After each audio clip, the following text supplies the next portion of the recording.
有一种青蛙差点被人类吃灭绝，如今它不仅是国家2级保护动物，任何一个尝试对其进行私自捕捉、售卖或者品尝的人都会受到法律的制裁。石蛙长相并不起眼，为啥有这么大的派头？它到底有多好吃才会被吃到灭绝？这里是万物灵，欢迎关注熊探长带你探索有灵万物。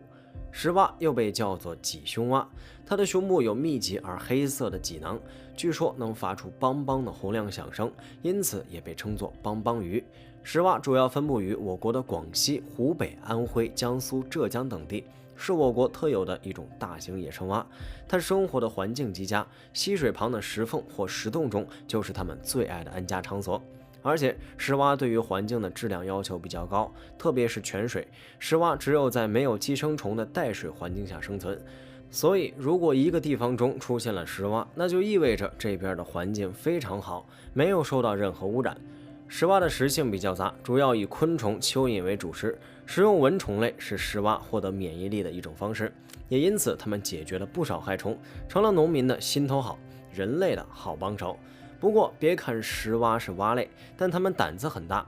必要的时候它们连蛇都敢吃，这都多亏了它强壮而有力的前臂。这些前臂不仅强壮有力，而且长度还能达到体长的一半。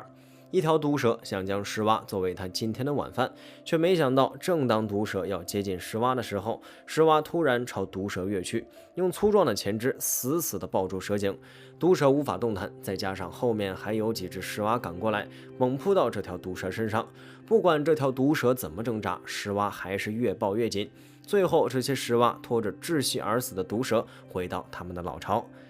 有些人会将石蛙和牛蛙搞混，毕竟它们看起来一样丑萌，而且背后都长着油。但实际上，首先这两个生物的科属就不一样了。石蛙属于脊胸蛙属，是两栖动物，而牛蛙属于蛙属，是水栖动物。在产地上，石蛙是我国特有的物种，而牛蛙的真正老乡是美国。它们是在1959年从古巴、日本引进我国的。或许对于外行来说，它们看起来还是很相像的，但是在吃货看来，这两种蛙并没有什么差别，横竖都是可以用来吃的。石蛙在市场上可以达到135到200元一斤，到底有多好吃？在吃货眼中，石蛙是一道山珍食材，并且有多种烧法，红烧、爆炒、清炖等等，不管怎样都非常美味。石蛙不仅好吃，据说它还富含有17种氨基酸，10多种人体所需要的营养成分，肌肉中的蛋白质含量高达18.55%到19.39%，可以说是大补之品。再加上石蛙生存的环境条件好，它们对生态环境具有一定的高要求，因此食材也非常干净，这就已经秒杀了市场上众多可能携带微生物的生物了。而且听在山涧里看到石蛙的人说，石蛙一般都是采用住在一起的生存法则，一窝里可以抓住几十只到上百只。另外，石蛙的群居习性有点像蜜蜂蚂蚁，特别是蜜蜂蚂蚁的窝里是始终没有排泄物的，这是因为蜂王和蚁王的粪便会被工蜂和公蚂蚁及时移出洞穴，其他蜜蜂蚂蚁是不在洞穴排泄的。可见石蛙的栖息地有多干净了，真的是让人吃得放心啊！这也难怪为什么很多人宁愿花上重金也要吃到石蛙一口啊！本来母石蛙一次繁殖的数量可以达到300只，但是还是招架不住中国吃货的需求量。如今石蛙已经被吃成了保护动物，而且数量也难以回到从前的状态了。为了避免石蛙走向渡渡鸟一样的结局，国家终于出手了。根据国家法律规定，如果有人非法狩猎野生石蛙20只以上，即要追究刑事责任；50只以上，则为重大刑事案件，要判处相应的有期徒刑。野生石蛙也被禁止在市场上流通，那些吃货们再也吃不到野生的石蛙了。虽然有些人可能要失望了，不过养殖的石蛙也是可以吃的，但是要吃到养殖的石蛙也并非易事。石蛙差点被中国人吃灭绝，一次繁殖可以达到300只，为何无人敢试水？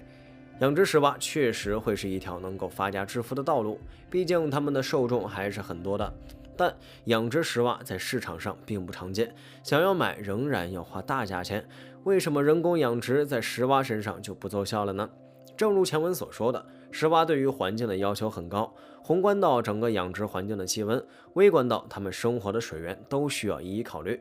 养殖石蛙的水质一定要很干净，不能有任何杂质的出现，不然容易让石蛙患上疾病。在石蛙的养殖池中禁用含氯自来水，换水视水温、水质变化定。20到26度时每天换水一次，气温超过37度时水深保持10到20厘米等等。要求不仅多，也非常复杂，甚至一些也不是人为能够控制的。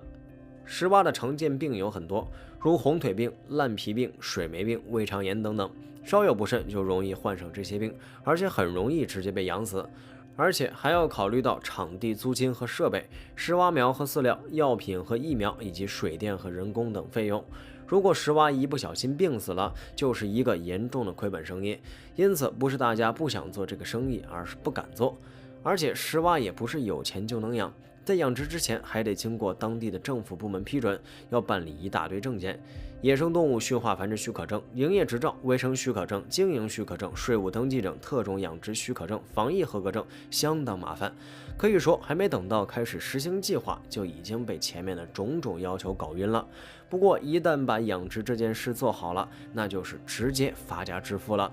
在江西省广昌县就有一个石蛙生态养殖农场，目前养殖户和卫平的养殖场共有蛙苗近6万只，幼蛙近4万只。成蛙今年预计将销出16000斤左右，产值可达200万以上。但他的要求并不只限于此，他的下一个目标就是把它做大，带动全村致富，也希望在未来可以有更多的人尝一尝这种美味的石蛙。不过，中国吃货的战斗力实在是太强了，他们能够将石蛙吃到濒临灭绝，怎么能不叫人惊讶呢？看来在动物界，不管是哪一种动物，它们最大的天敌不是其他动物，而是爱吃的人呐。非常感谢您看完本期万物灵，欢迎点赞、评论、加关注，您的关注是熊探长探秘的最大动力。